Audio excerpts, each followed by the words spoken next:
রাস্তা দিয়ে যাবার সময় ফুটফুটে ছোট্ট একটা বাচ্চা মেয়ে কোথা থেকে এসে যেন মা মা করতে করতে আমায় জড়িয়ে ধরে। মেয়েটার বয়স 4 কি 5 হবে। আমি অবাক দৃষ্টিতে মেয়েটার দিকে তাকিয়ে আছি। মেয়েটার চোখে কি মায়া! এমন চোখ আমি আজীবন চেয়ে এসেছি, আমার মেয়ের হোক। অথচ আমি কল্পনায় হারাতে চাইলেও মেয়েটা আমাকে আর হারাতে দেয় না। আবারও সে আমাকে ডাকছে, মা মা, ও মা। মেয়েটা এখনো আমার কোমর জড়িয়ে ধরে আছে। আমি একটু নিচু হয়ে বসে মেয়েটাকে বললাম, কিছু বলবে আমাকে? মেয়েটা আবারও বলছে, মা, ও মা। তোমার মা কই? আর তোমার বাবা কই? কার সাথে এসেছো তুমি? নেই, কিচ্ছু নেই। আমি আশেপাশে তাকিয়ে দেখি কেউ নেই কোথাও। কি অদ্ভুত, মেয়েটার বাবা মা এত কেয়ারলেস কিভাবে হলো? এই ছোট্ট বাচ্চাটাকে কিভাবে ছেড়ে দিল একা পথে? আচ্ছা মা, সত্যি করে বলো, তোমার আম্মু কই, আব্বু কই? কোথায় থাকেন ওনারা? নাম কি তাদের? কেউ নেই, কিচ্ছু নেই, কেউ নেই। কেউ নেই তোমার? সত্যি বলছো? নেই, কেউ নেই, কিচ্ছু নেই। আবার মেয়েটা আমাকে জড়িয়ে ধরল। মা, ও মা। কি করব এখন বুঝতে পারছি না। এইভাবে এইটুকু বাচ্চাটাকে ফেলে রেখে যাব? তাও তো ঠিক হবে না। যদি খারাপ কোনো লোক নিয়ে যায় বা কুকুর বিড়াল কামড় দেয়, খামচি দেয়, বুঝতেই পারছি না কি করব। আর বাসায় যে নিয়ে যাব, এই সময় যদি ওকে কেউ খুঁজতে আসে, তাহলে তো ওকে আর পাবে না। কি যে করি। প্রায় 2 ঘন্টা মেয়েটার হাত ধরে রোদের মধ্যে দাঁড়িয়ে রইলাম, কেউ আসে কিনা দেখতে। মেয়েটা আমার ওড়নাটা মাথায় দিয়ে দাঁড়িয়ে আছে। কি অদ্ভুত এক মায়া কাজ করছে মেয়েটার জন্য। এই অবুঝ বাচ্চাটাকে ফেলে রেখে যাওয়া আমার পক্ষে সম্ভব না। অনেকক্ষণ অপেক্ষা করার পরও কেউ আসলো না বলে আমি মেয়েটাকে আমার সাথে করে আমার বাসায় নিয়ে এলাম। মা, ও মা, মা। মামনি, আমি তোমার মা না তো? তুমি আমাকে খালামণি বলে ডেকো। না, মা, মা, ও মা। মা ডাকবে আমাকে? মাথা ঝাঁকিয়ে হ্যাঁ বলল মেয়েটা। তোমার মা রাগ করবে না আমাকে মা ডাকলে? মা, ও মা। আচ্ছা হয়েছে, কিছু বলতে হবে না। বাসায় নিয়ে আসতেই আমার আম্মু মেয়েটাকে দেখে বলে, কে রে মেয়েটা? জানি না আম্মু, রাস্তা দিয়ে যাচ্ছিলাম, মা মা বলে জড়িয়ে ধরলো। ওর কোনো গার্ডিয়ানকে পেলাম না বলে সাথে করে নিয়ে আসলাম। ভালো করেছিস। কি মিষ্টি দেখতে মেয়েটা। আম্মু, ওই নিতা, খেয়াল করেছিস? ওর কিন্তু তোর মতো একটা তিল আছে। কি মায়া রে মুখটাতে। আসলেই তো, আমি তো খেয়ালই করিনি। আর নাকটাও কিন্তু আমারই মতো বোঁচা, বলো। আমারই মেয়ে না তো আবার আম্মু? কিছুটা হাসি দিয়ে বললাম আম্মুকে, হতেও পারে। এই যে মা মা করছে। আম্মুও হাসতে হাসতে উত্তর দিল, কাল এই সময় আবার ওখানে গিয়ে দেখিস, যদি কেউ আসে খুঁজতে। না জানি কোন বাবা মায়ের সন্তান, না জানি কেমন লাগছে তাদের। আচ্ছা ঠিক আছে। আমি মেয়েটাকে নিয়ে হাত মুখ ধুইয়ে আমার রুমে গেলাম। খাবার এনে মুখে তুলে খাইয়ে দিলাম। আচ্ছা মা, বলো তো, তোমার নাম কি? তোমার নামটাই তো জানা হলো না। তোমার নাম কি? তোমার আব্বুর নাম কি? নেই, কিচ্ছু নেই। বলবে না মাকে? না। আচ্ছা, নাই বললে। আম্মু আসলো, মেয়েটার গাল ধরে বলল, এটা যদি তোমার মা হয় তাহলে আমি তোমার নানু হই। আমাকে নানু বলে ডাকো তো। নানু। আম্মু মেয়েটাকে জড়িয়ে ধরলো। তোমার নাম কি নানু? নেই, কিচ্ছু নেই। নিতা? আম্মু, ওর নাম কি রে? জানি না আম্মু, নাম বলেনি তো। একটা নাম তো দেওয়া দরকার। আমার মুখ ফসকে বেরিয়ে গেল, নীরা বলে ডেকো। নীরা? সুন্দর নাম তো। রাজ? এই রাজ? শুনছি তো। আমাদের না একটা মেয়ে হবে, বুঝেছ? বুঝলাম তো। মেয়েটার নাম কি হবে বলো তো? তুমি বলো। না, তুমি বলো না, কি হবে? ধুর, তোমার দ্বারা কিচ্ছু হবে না। আচ্ছা শোনো, আমাদের মেয়ের নাম হচ্ছে নীরা। নীরা? আমার নামের প্রথম অক্ষর আর তোমার নামের প্রথম অক্ষর মিলে। নিত্রা থেকে নি আর রাজ থেকে রা, নীরা। সুন্দর না? সুন্দর। তাহলে কিন্তু এটাই কনফার্ম, মেয়ে হলেই নাম হবে নীরা। আচ্ছা ডান। নিতা? এই নিতা, কি হলো তোর? কি ভাবছিস তুই? কই না তো, কিছু না। দেখ দেখ নিতা, নীরার চুলগুলো কত সুন্দর। একদম রাজের মতো, আমি আস্তে করে বললাম।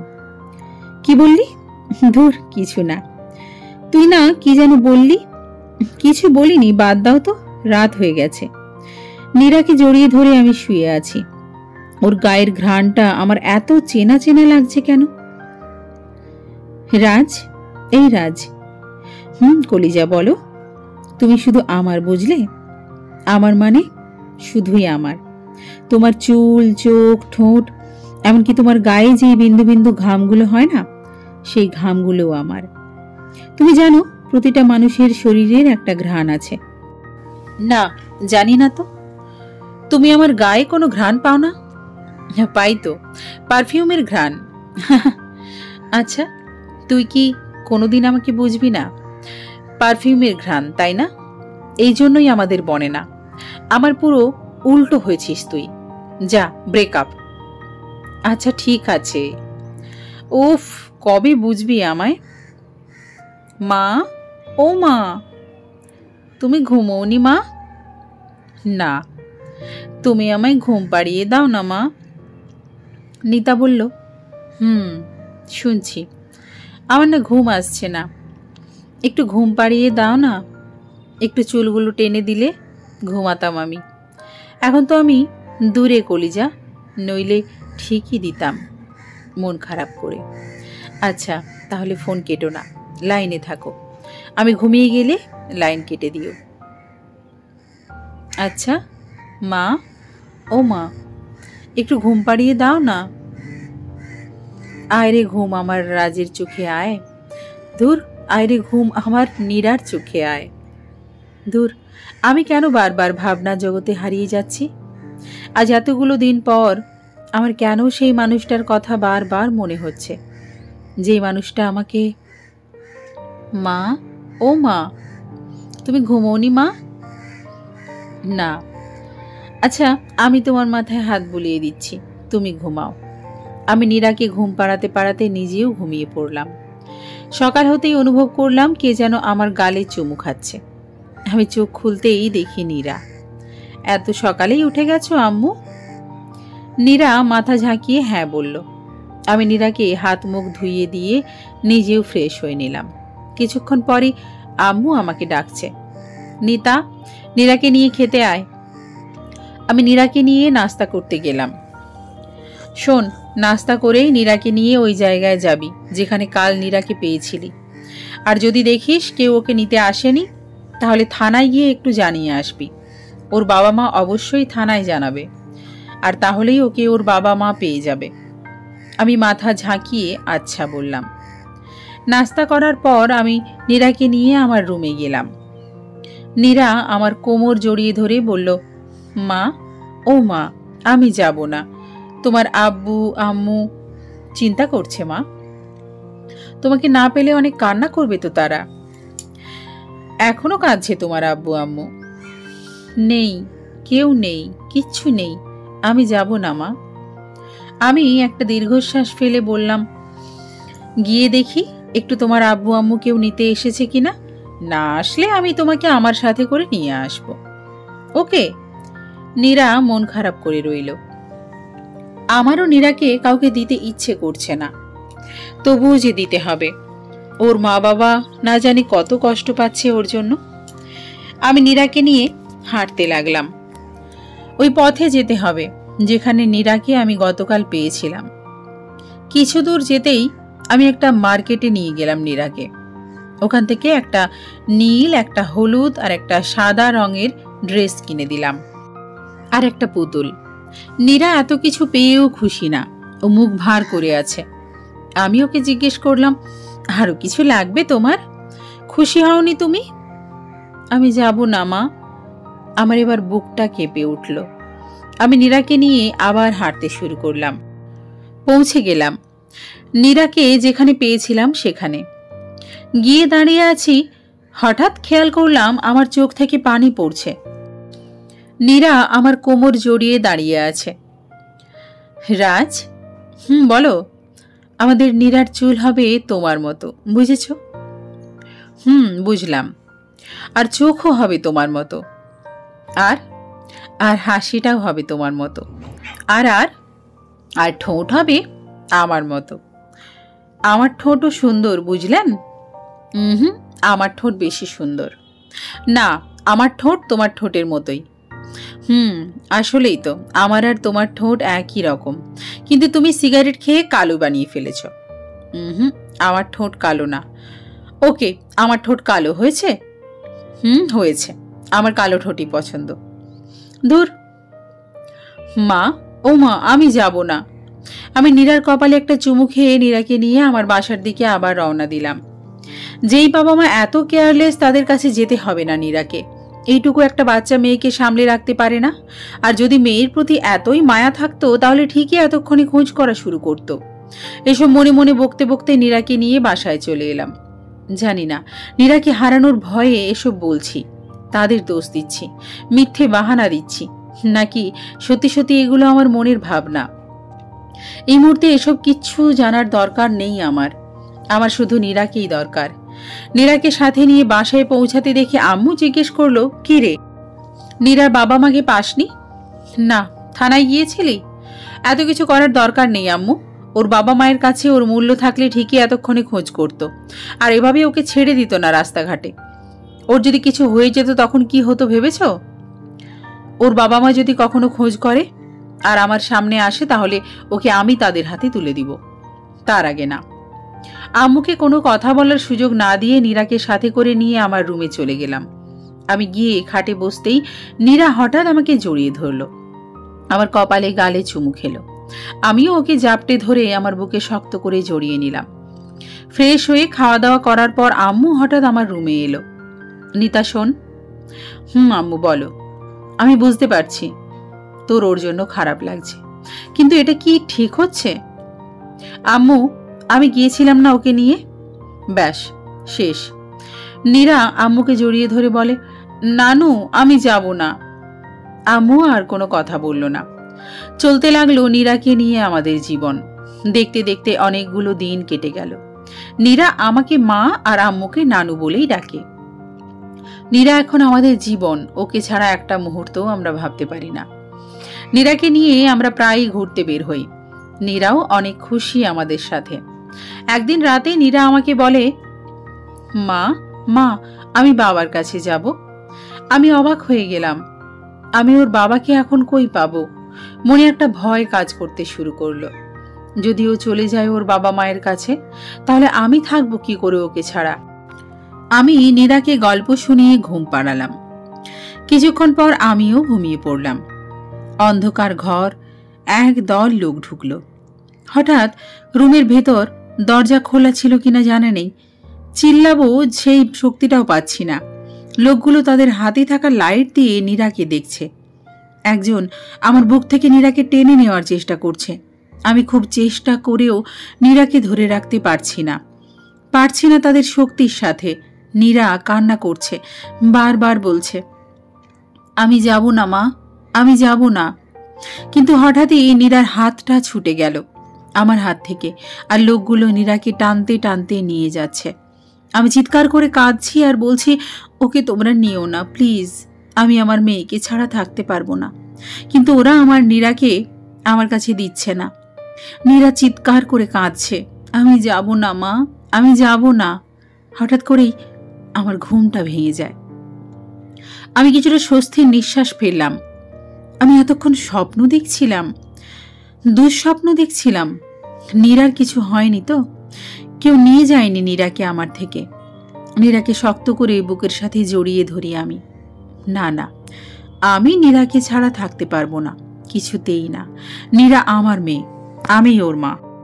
ওর উপর অন্য কারোর অধিকার নেই, অন্য কারো না। সকাল হয়ে যায়। মা, ও মা, আমি বাবার কাছে যাব। তোমার কোথাও যেতে হবে না, তুমি আমার কাছেই থাকবে। কেউ নেই তোমার? আমি বাবার কাছে যাব। বাবার কাছে কিভাবে যাব? কেউ নেই তো তোমার মা? কেউ নেই? কিচ্ছু নেই? বাবা আছে। বাবা আছে? নীরা মাথা ঝাঁকিয়ে হ্যাঁ বলল। এখন আমার বুক কাঁপছে। নীরা যদি ওর বাবার কাছে চলে যায় তাহলে আমি নীরাকে ছাড়া থাকবো কি করে? আম্মু দেখো না, নীরা বলছে ওর বাবার কাছে যাবে। তোকে আগেই বলেছিলাম এত মায়া বাড়াস না, দিয়ে আয় ওকে। এখন যদি ও ওর বাবার কাছে চলে যায় কিভাবে থাকবি তুই? জানি না, আমি কিচ্ছু জানি না। এতদিন তো বাসা কই, মা কে, বাবাকে, নাম কি কিছুই বলল না। এখন বাবার কাছে যেতে চাইছি যখন, তাহলে জিজ্ঞেস কর নাম কি ওর বাবার, বাসা কোথায়, আর দিয়ে আয় গিয়ে। এখনো সময় আছে, নয়তো এই মায়া কাটানো কষ্টসাধ্য হয়ে যাবে। আম্মু, আমি ওকে ছাড়া থাকতে পারবো না। দেখ নিতা, বেশি বাড়াবাড়ি হয়ে যাচ্ছে। তোর এই কয়দিনে যেমন খারাপ লাগছে, ওর বাবা মা ওকে জন্ম দিয়েছে, ওদের কেমন লাগছে একবার ভেবে দেখ। এমন করিস না, নাম ঠিকানা দেখ বলে কিনা, তারপর দিয়ে আয় ওকে ওর বাবা মায়ের কাছে। কেমন বাবা মা? এতদিনেও মেয়ের খোঁজ করে না, আর তুমি এসেছো ওদের কষ্ট নিয়ে? দূর, ভাল লাগে না কিছু। আমি চলে এলাম আম্মুর কাছ থেকে। মা, ও মা, আমি বাবার কাছে যাব। তুমি আমায় ছেড়ে থাকতে পারবে মা? না তো। তাহলে বাবার কাছে যেতে চাও যে? আমি বাবার কাছে যাব। নীরা বারবার ওর বাবার কাছেই যেতে চাচ্ছে। হয়তো ওর বাবার কথা খুব মনে পড়ছে। কি করব আমি এখন? আমি ওকে ওর বাবার কাছে দিয়ে আসলে আমি কিভাবে থাকব? নীরাকে অন্য কিছু দিয়ে ওর বাবার কথা ভোলানোর চেষ্টা করলাম, কিন্তু নীরা কিছুতেই ওর বাবার কথা ভুলছে না। বারবার একই কথা বলে যাচ্ছে, আমি বাবার কাছে যাব। সকাল গড়িয়ে বিকেল, বিকেল গড়িয়ে সন্ধ্যা, এখন রাত হয়ে গেছে।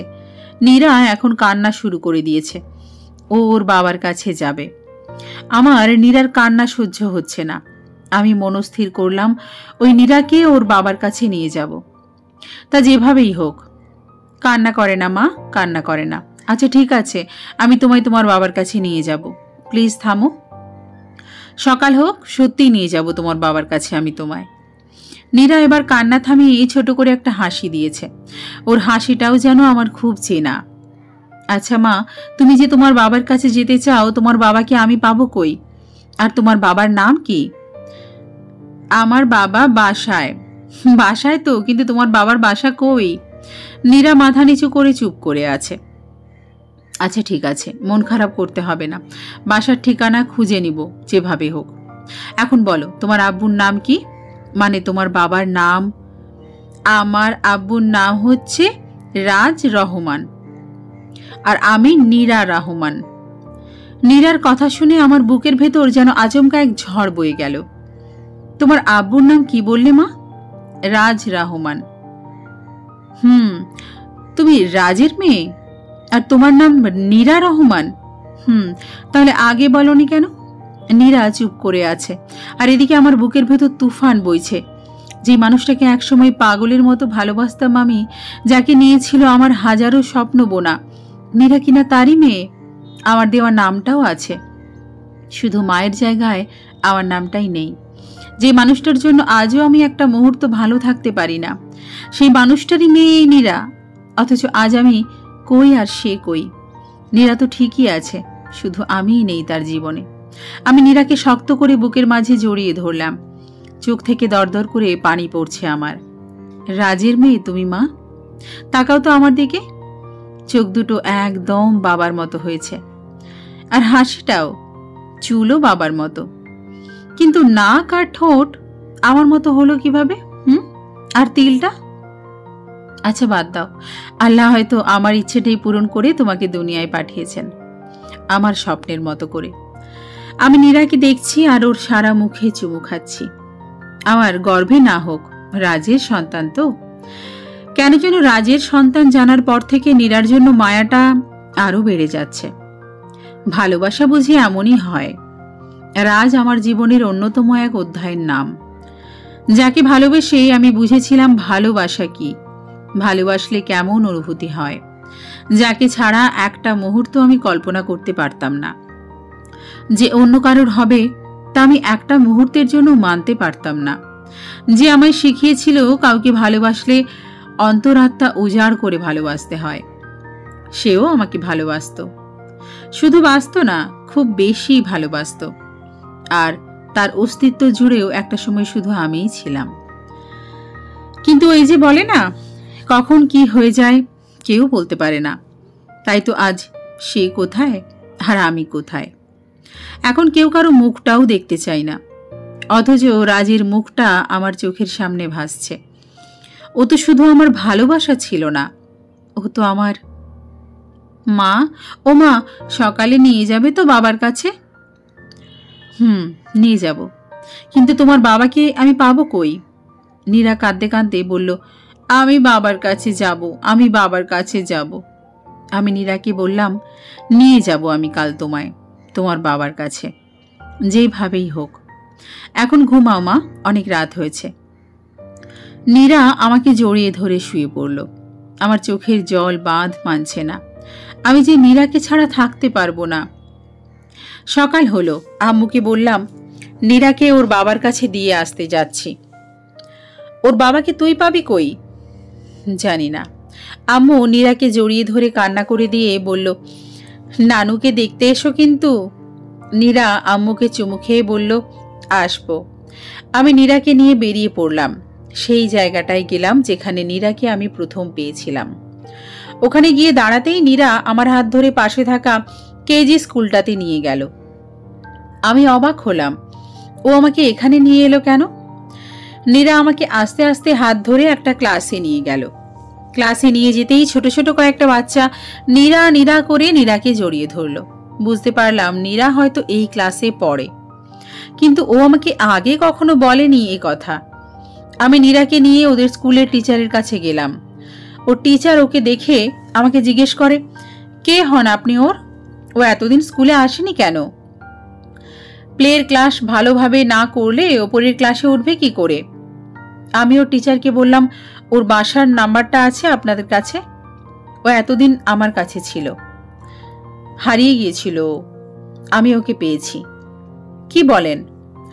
আমি দেখি ওর বাসায় কল করেছিলাম। তারপর তারপর আর কি, আমি এই জিজ্ঞেস করতে ফোন দিয়েছিলাম ও কেন স্কুলে আসলো না। ওর বাবা ফোন রিসিভ করে বলল ও বেড়াতে গেছে, অনেকদিন আসবে না ক্লাসে, সামনের বছর আবার ভর্তি করাবে। ও যদি হারিয়েই গিয়ে থাকে তাহলে ওর বাবা কেন এই কথা বলল যে ও বেড়াতে গেছে? স্যারের কথা শুনে আমিও বোকা বনে গেলাম আর প্রশ্নের অতল সাগরে হারিয়েও গেলাম, কিন্তু উত্তর নামক কোনো কুল কিনারা ভেবে পেলাম না। আমি নীরার টিচারকে বললাম, আমাকে ফোন নাম্বারটা দিন তো প্লিজ। 1 মিনিট ওয়েট করুন। স্যার একটা রেজিস্টার খাতা বের করলেন, ওখানে সব স্টুডেন্টের ঠিকানা আর ফোন নাম্বার লেখা। স্যার আমাকে খাতার একটা পেজ বের করে দেখিয়ে বললেন, এই যে নাম্বারটা। আমি নাম্বারটা ফোনে তুলতে গিয়ে অবাক হয়ে ফোন নাম্বারের ওপরের লেখাগুলো পড়তে লাগলাম। নাম নীরা রহমান, পিতা রাজ রহমান, মাতা নীতা রহমান। আমার হাত কাঁপছে। আমি নাম্বারটা ফোনে তুলব যে সেই শক্তিটাও পাচ্ছি না। মাতা কিভাবে নীতা রহমান? নীরার মায়ের জায়গায় আমার নাম কিভাবে? রাজ নীরার মায়ের জায়গায় আমার নাম কেন দিল? কোনো রকম ফোন নাম্বারটা তুলে আমি স্যারকে ধন্যবাদ বলে নীরাকে নিয়ে বেরিয়ে আসলাম। বাইরে এসে নাম্বারটাতে ফোন দিলাম। রিং বাজছে, রিং বাজছে। অপর পাশ থেকে একটা মেয়েলি কণ্ঠ ফোনটা রিসিভ করে। আমি সালাম দিয়ে মেয়েটাকে বললাম, রাজ আছে? মেয়েটি আছে বলে, রাজ, রাজ, এই রাজ বলে ডাকতে লাগলো। আমি ভাবতে লাগলাম, তবে কি এই মেয়েই নীরার মা? এই মেয়ে নীরার মা হলে স্কুলের খাতায় নীরার মায়ের নামের জায়গায় নীতা রহমান লেখা কেন? মেয়েটা রাজকে ডাকার পর রাজ এসে ফোনটা ধরল। হ্যালো, কে বলছেন? এপাশ থেকে আমি স্তব্ধ। কথা বলছেন না কেন? কে বলছেন? আমি আমি নীতা। আমি অবাক হয়ে গেলাম। ও আজও আমার কণ্ঠস্বর ভুলেনি, অথচ আমাকে ঠিক ভুলে গেছে। হ্যাঁ, নীতা বলছি। কেমন আছো? আমি কেমন আছি তা তোমার না জানলেও চলবে। বলছিলাম যে নীরা আমার কাছে, ও তোমার কাছে যেতে চাইছে। আমি কিভাবে তোমার কাছে ওকে পৌঁছে দেব একটু বললে ভালো হতো। রাজ আমাকে ওর বাসার ঠিকানা দেয়। আমি নীরাকে নিয়ে রাজের বাসার দিকে যাচ্ছি। কিন্তু অবাক করার বিষয় হচ্ছে রাজ নীরার কথা শুনে একটু অবাক হলো না, অথচ ওর তো কান্নায় ভেঙে পড়ার কথা ছিল, আবেগে আপ্লুত হয়ে যাবার কথা ছিল। এতদিন পর হারিয়ে যাওয়া মেয়ের সন্ধান পেয়েছে। কিছুই বুঝতে পারছি না আমি, কোনো বাবা এমন কিভাবে হয়। আমি নীরাকে নিয়ে রাজের বাসায় পৌঁছালাম। আমার পা যেন চলছে না। এত বছর পর সেই চেনা মুখ, সেই কণ্ঠস্বর, কিভাবে যাব ওর সামনে। আমি ওর বাসার সামনে পা রাখতেই ও বেরিয়ে আসে। আমি জানতাম তুমি চলে আসবে, তাই তোমাকে রিসিভ করতে এলাম। নীরা দৌড়ে রাজের কাছে ছুটে গেল। রাজ নিচে বসে নীরাকে জড়িয়ে ধরে অনেকগুলো চুমু খেলো, আদর করলো। আমার কান্না পাচ্ছে ওকে দেখে। ইচ্ছে করছে যদি একটাবার অন্তত ওকে জড়িয়ে ধরতে পারতাম, তাহলে হয়তো এতগুলো বছরের ক্ষোভ, রাগ, জেদ, কষ্ট সব না হয়ে যেত, বুকটা হালকা হয়ে যেত। আমি পেছন ফিরে দাঁড়ালাম। নিতা, দাঁড়াও, যেও না। আমি চোখ মুখ খুব শক্ত করে বন্ধ করে রাখার চেষ্টা করছি, যাতে কোনোভাবেও বুঝতে না পারে আমি উইক হয়ে যাচ্ছি। আমার চোখে যে জল চলে আসছে। রাজ আমার কাছাকাছি এলো। আমি ওর দিকে না ঘুরেই ওকে প্রশ্ন করতে লাগলাম, কেমন বাবা তুমি? মেয়ে হারিয়ে গেছে আর তোমার কোনো খেয়ালই নেই সেদিকে? একটু খোঁজ পর্যন্ত করনি? খোঁজ করনি ভালো কথা, এই যে এখন যে আমি কল করে বললাম নীরা আমার কাছে, কই একটু খুশিও তো হলে না। অথচ তোমার আবেগে আপ্লুত হওয়ার কথা ছিল। মেয়েকে ফিরে পেতে যাচ্ছ, আর স্কুলের টিচারকে বলেছ বেড়াতে গেছে। বুঝলাম না কেমন বাবা মা তোমরা। এই মেয়েটার জন্য একটুও কি মায়া লাগে না তোমাদের? এই কয়দিনে আমি তো ওর মায়া আটকে গেছি, কিভাবে এই মায়া কাটাবো বুঝে উঠতে পারছি না। আর তোমরা, লজ্জা হওয়া উচিত তোমাদের। জন্ম দিয়েছ আর কর্ম শেষ। আমি এক নিঃশ্বাসে একের পর এক বলেই যাচ্ছি। তোমার বলা শেষ হলে এবার আমি বলি। বলো। নীরা তো হারায়নি, তো ওকে খোঁজার তো কোনো প্রশ্নই আসে না। ও হারালে তো আমি খুঁজবো। আর আমি যখন জানি আমার মেয়ে নিরাপদ আশ্রয়ে আছে, সেহেতু আমার চিন্তার কি কারণ? আর আমি আবেগে আপ্লুত হইনি, কারণ তোমার কাছে ছিল। খারাপ তো অবশ্যই রাখোনি ওকে। তাছাড়া আমি আমার মেয়েকে প্রতিদিনই তো দেখেছি। আর যেখানে জানি আমার মেয়ে ভালো আছে, ভালো ছিল, সেখানে এত চিন্তা মাথায় নেওয়ার দরকারই বা কি? তার মানে তুমি জানতে নীরা আমার কাছে? জানতাম আবার কি, আমি নিজেই তো ওকে তোমার কাছে পাঠিয়েছি। আমি রাজের কথা শুনে অবাক হয়ে গেলাম। কিছুক্ষণ চুপ থেকে বললাম, বাহ, আমাকে কষ্ট দিতে, মায়া বাড়ানোর জন্য, যাতে পরে ওকে নিয়ে এসে আমাকে যন্ত্রণা দিয়ে মারতে পারো। সারাটা জীবন যন্ত্রণা দিয়েই গেলে, এছাড়া আর পারোই বা কি তুমি? হয়েছে অপবাদ দেওয়া? না, হয়নি। আমার আরেকটা প্রশ্ন, ওর মায়ের নামের জায়গায় নীতা রহমান কেন? প্রথমত, আমি তোমাকে যন্ত্রণা দিতে নীরাকে তোমার কাছে পাঠাইনি। আর দ্বিতীয়ত, ওর মায়ের নাম নীতা রহমান। তাহলে নীতা রহমান থাকবে না তো অন্য নাম থাকবে? যন্ত্রণা দিতে পাঠাওনি, তাহলে কিসের জন্য পাঠিয়েছ? আর ওর মায়ের নাম নীতা রহমান কিভাবে? তোমার ওয়াইফের নামও কি নীতা নাকি? নীরা ওর মায়ের কাছে যাবার জন্য বায়না করেছিল।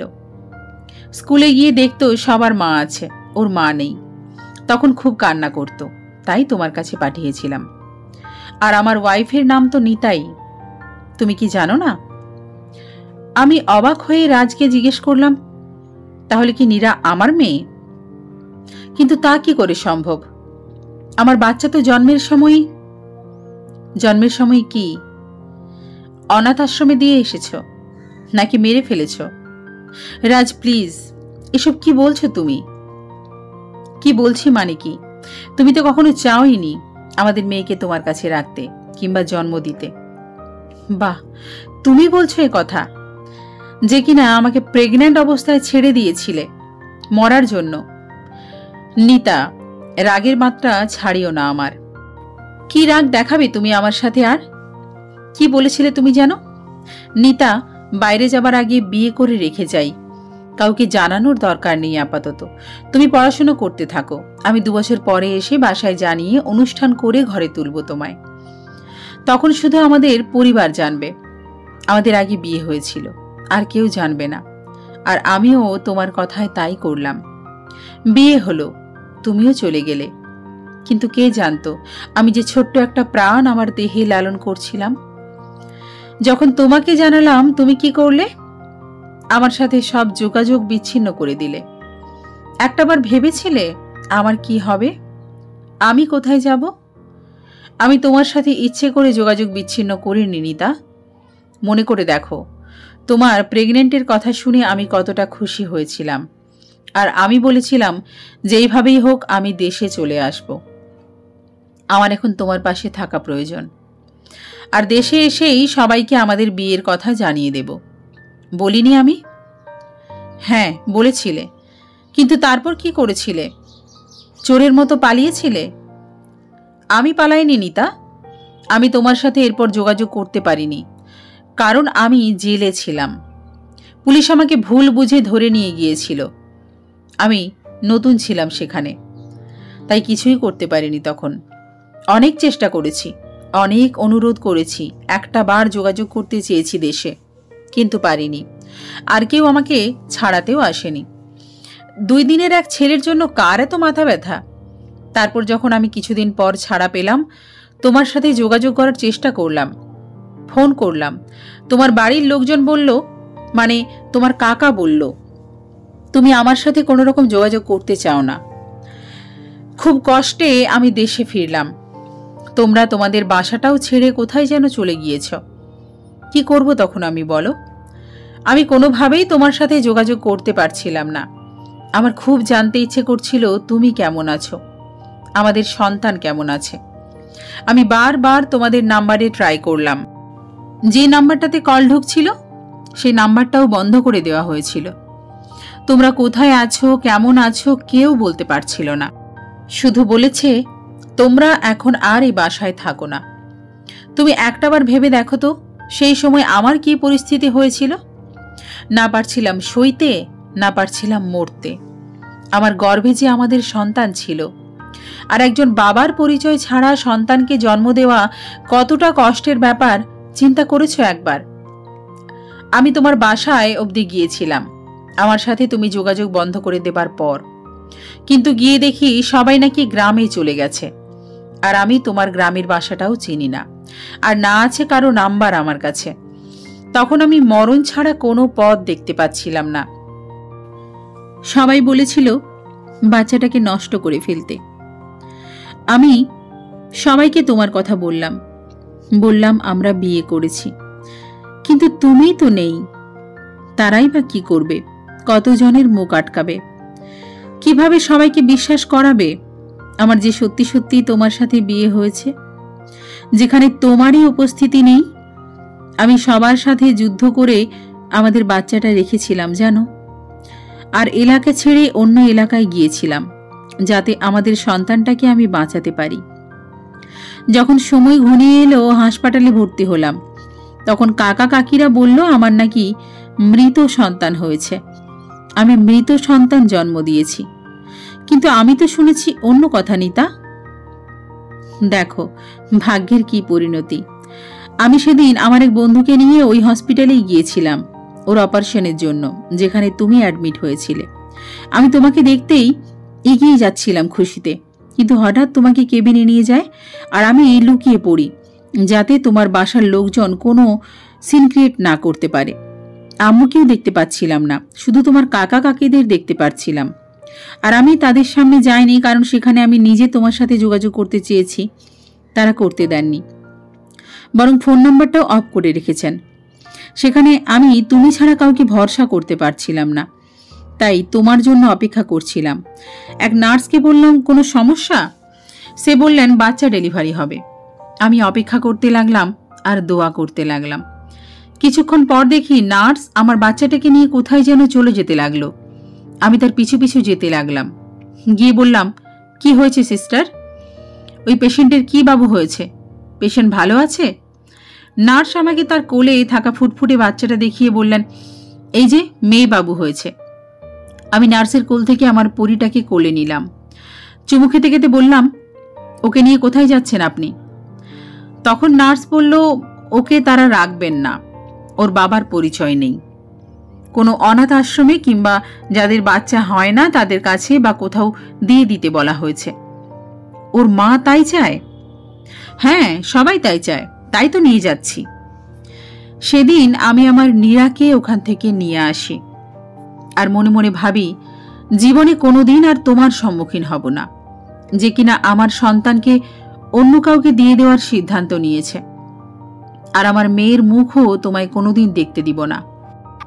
অথচ আমি সেদিন জানতেও পারিনি রাজ, আমার একটি জীবিত মেয়ে সন্তান হয়েছে, কারণ আমি প্রায় অজ্ঞান হয়ে গিয়েছিলাম ব্যথায়। কি অদ্ভুত না, আমার রাজকুমারী হয়েছে আমি জানতেও পারিনি। আম্মুকে সেদিন বলা হয়েছিল আমরা ওকে হসপিটালে নিয়ে যাই, আপনি কাপড় চোপড় আরও যা যা লাগবে সবকিছু পরে আসেন। জানোই তো কাকা কাকির সংসারেই মানুষ আমি, তাই তাদের কথাই শুনতে হয়েছে আম্মুকেও। এমনকি আম্মুও জানে আমি মৃত সন্তান জন্ম দিয়েছি। আমি বাচ্চা জন্ম দেওয়ার কিছুক্ষণ পরই তারা আমাকে ওখান থেকে নিয়ে আসেন, বলেন এখনই বাসায় চলে যেতে বলা হয়েছে।